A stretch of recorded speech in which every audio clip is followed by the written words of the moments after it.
Hello there, General Techno here with yet another video review. This time of a figure which I have not actually seen that many reviews of on YouTube. He was from the Beast Machines line, its tail end more specifically, and shunted in the Robots in Disguise when originally released.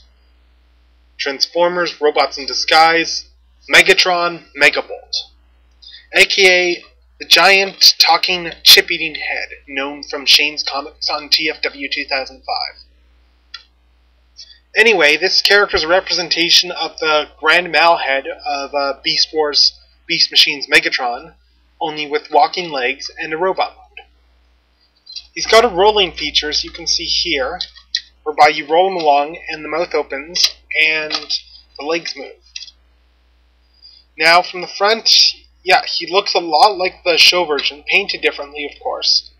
He's got these spider legs here, which the show version clearly didn't have because it was a giant floating head. The top looks very good as well. He isn't really Ghibli at all. There's no real good parts indication other than being able to see some hands right here in this mode. And if you look under, there's not much to see there either.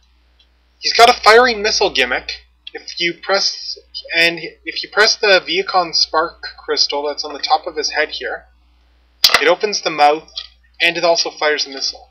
If you take the missile out, then it allows for cool mouth puppetry action like so. Chip, chip, chip, chip. Or more specifically, chip-eating action. Anyway, I'm going to show off his transformation to robot mode right now. Start by opening up the back of the legs here, as you can see, and you take these engine thrusters here and fold them up.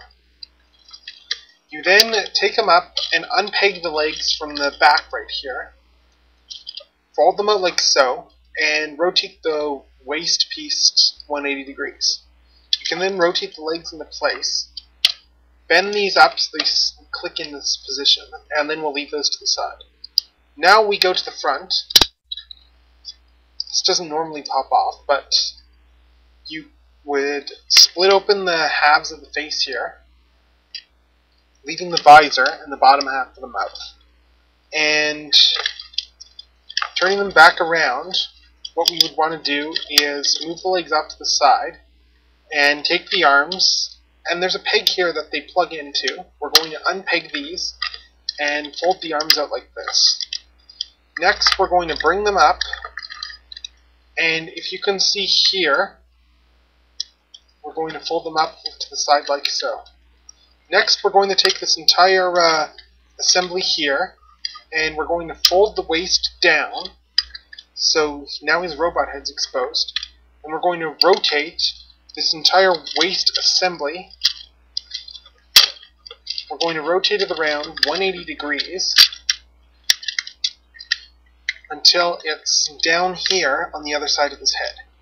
Next, we're going to just snap it back up. And then we've got his waist and where his legs go. Now we're going to position his arms by folding these arms down. There's a peg right here that lines up there, which should snap into place comfortably. And we're going to do the same with the other arm. Then we're going to adjust the head pieces so they form shoulder pads of a sort. These can fold up like so, if you see here, to form more circular shoulder pads. Adjust the hands. Now go back to the legs, and we're going to push the bottom of the feet up like this. Takes a bit of force, but don't worry. And we push it up again. Next, we go to the backpack, and we're going to flip the legs around 180 degrees so that they're sticking out, kind of Transmetal Tarantula style. Just do some quick adjustments and such, and voila, you have Megatron Megabolt in his robot mode. As you can see, in robot mode, Megatron Megabolt, he looks pretty good. His head sculpt it's not quite the same traditional colors, but it's got all the details of the classic Beast Wars Megatron head sculpt there, with the clenched teeth, the horns coming around the in between the eyes and mouth and under the mouth, and the beard and crest on his head, and the semi-bucket head. And he's also got a gimmick when you press the spark crystal in this mode.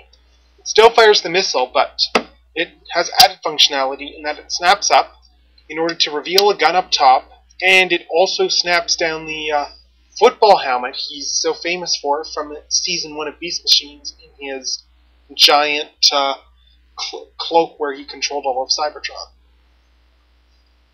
Now, there's some obvious flaws with this figure here. I'm going to show this by just turning him on his side. He looks good from the front, but on the side, massive, massive unwieldy backpack.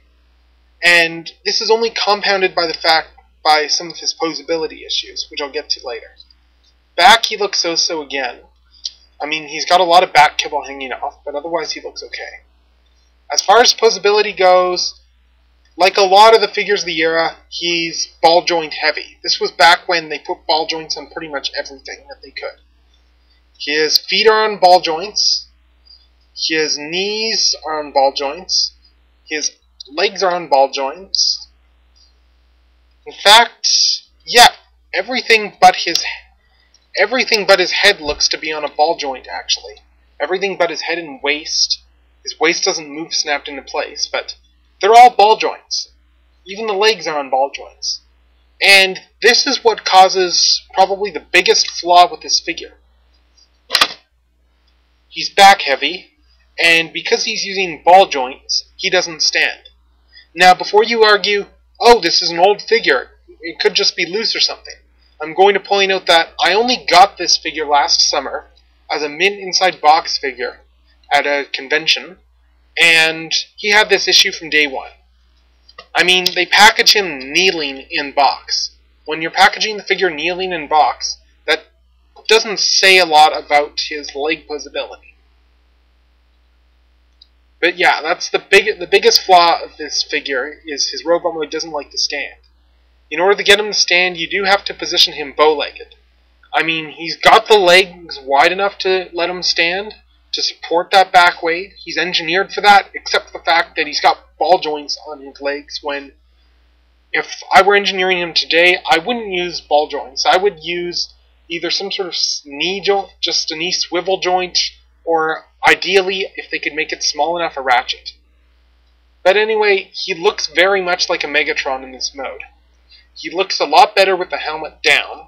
Helmet up, he looks okay, but helmet down, he just looks imposing and cold. I'm going to put the missile back in him, like so.